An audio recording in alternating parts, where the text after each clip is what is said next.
Hi guys, this is Katrina Lee again here at San Diego Comic-Con, and I'm here with the wonderful Chuck, aka Bettie Rozanski. Right. Hi. Very nice to be here. It was actually interesting to learn how you started Mile High Comics. Well, yeah, I started when I was 14 years old, and next February 6th will be 50 years. Wow, and what was kind of like your inspiration behind that? Well, I was poor and I was starving, and I figured out I could sell comics to my friends for more than cover price, so I did it.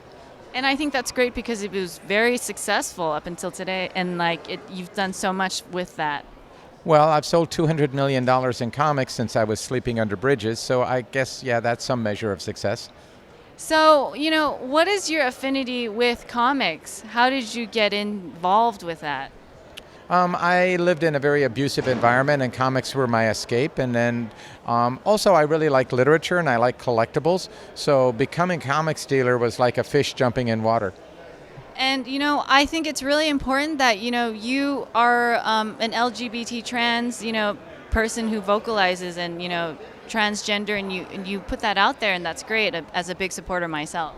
Well, I think it's incredibly important that as adults that we lead by example and that we show our youth that you can be functioning in society, you can have esteem, you can be recognized from coast to coast, and you can still be gender fluid, you can still be, as I am, a drag queen, and perform nationally and not have one bit of hesitance about it because we are out and we are proud.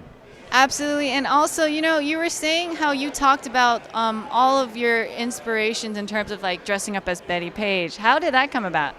Well, my name, Bettie Pages, actually came from my smile because people told me that my smile, Bettie Pages was known for one thing, and that is they said that her smile was such that it always looked like she was making love to the camera. Okay. And I try to make my smile the same way, and people, that's the attribute. Okay, so for Bettie Page, what is her favorite style or dress that she likes? Oh, I'm Rita Hayworth, 1947.